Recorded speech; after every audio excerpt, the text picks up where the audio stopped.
Hello, I am Aoyan Yi. Today I'm going to talk about excellent data definition of continuous function which I learned in mathematical analysis 2. I would like to first explain what is excellent data definition of continuous functions. Among the sequence criterion, the excellent data criterion is another way to define the continuity of functions.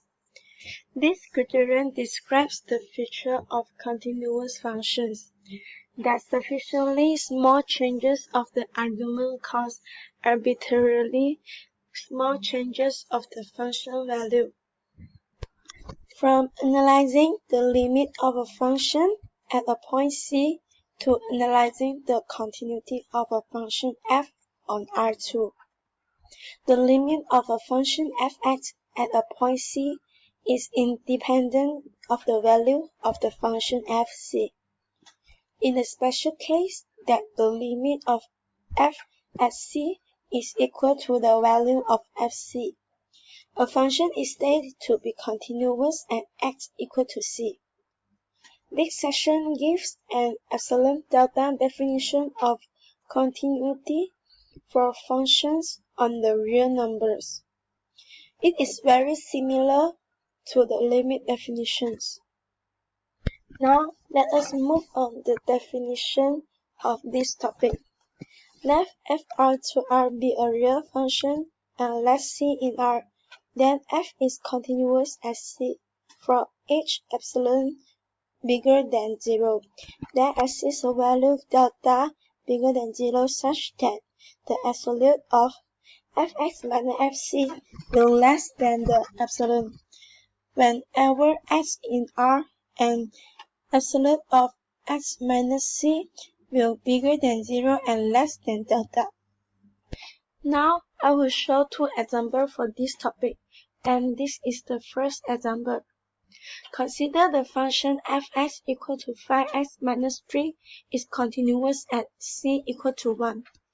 For each epsilon bigger than 0, a value delta bigger than 0 such that the absolute of fx minus fc will less than epsilon whenever x in R and absolute of x minus c will bigger than 0 and less than delta. This two line is what we talked about on the previous page.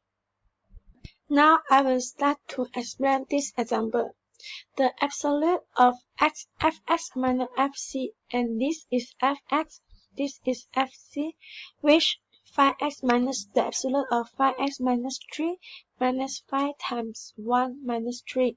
And this value is 1 because we consider the function fx is continuous at c equal to 1, equal to 5 times x minus 1, which is less than the epsilon. Whenever the absolute of x minus c equal to the absolute of x minus 1 less than delta, we could choose the delta equal to epsilon divided by 4. Now we will start the proof of this example. First, we set c equal to 1, let epsilon bigger than 0, and we choose the delta equal to epsilon divided by 4, which I showed in the previous part. If the absolute of x minus 1 less than delta, then the absolute of fx minus fc will equal to 4 times the absolute of x minus 1, which less than 4 delta, and 4 delta will equal to 4 epsilon divided by 4, and finally we get the epsilon. So we can conclude that the absolute of fx minus fc will less than epsilon. Then we can conclude that the function fx is continuous at x equal to c equal to 1.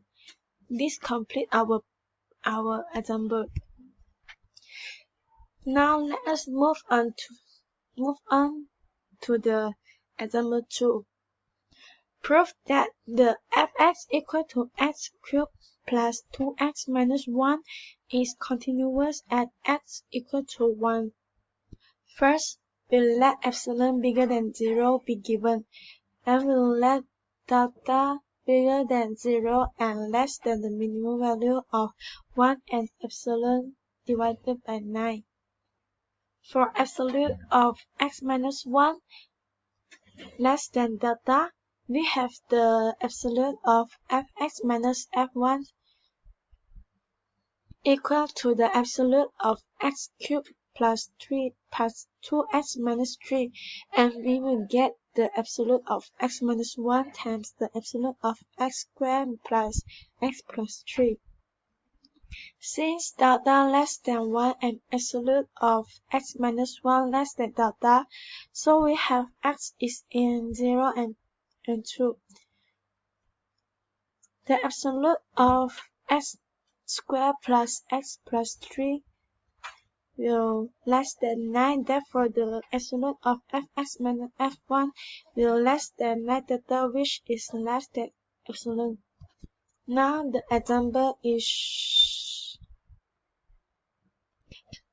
I will move on to the summary of Google Scholar research paper. First, we can see the definition of this research paper. The definition of this research paper is a function f df to R, and df is a subset of R is continuous at a point x0 in df. If R epsilon bigger than 0, delta bigger than 0, and all x is in df, the absolute of x minus x0 will less than delta, and the absolute of fx minus fx0 will less than epsilon. And I would like to call this is the definition 1. Only the precise order of all mentioned elements in definition 1 ensures the continuity of the function and a point from each domain. In order to explain this and to make it more clear, it is convenient to analyze in details all formula resulting from the epsilon delta definition by changing the order of these elements. Now we let the formula 1 is for all epsilon bigger than 0, delta bigger than 0, and for all x in df, the absolute of x minus x0 will less than epsilon, then we get the absolute of fx minus fx0 will less than delta, which parameter delta depends on the epsilon. Now let us compare the formula 1 with the formula from definition, which is this. The difference between these two formulas is in the order of inequalities from the implication, but not in the order of quantifiers and symbols. The visual meaning of the formula 1 is, for every height of the horizontal arrow, there exists a vertical arrow of center width. Nextly, we move on to the summary of Google Scholar Research Paper 2. The fact that the natural notion of continuity of a function and the epsilon delta notion of continuity refer to array different grounding metaphors. A dynamic metaphor for natural continuity, and 3 static metaphors, among which the preservation of closeness. In the second case, which result in a hard to overcome conflict with the notion developed according to the dynamic metaphor underlying natural continuity. The epsilon delta definition of continuity has a natural analog for functions that take lattice points into lattice points.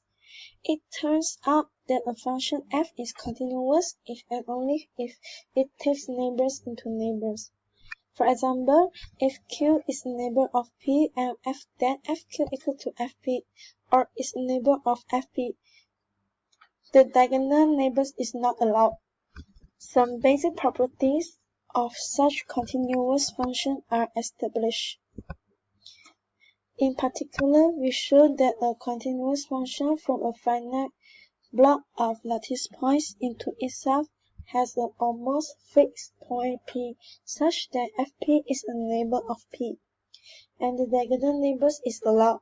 We also show that a function is one-to-one and continuous if and only if it is a combination of translations, rotation by multiples of 90, or reflection in a horizontal, vertical, or diagonal line. And this is a reference of our project slide, and this too is the Google Scholar research paper for this project. Thanks.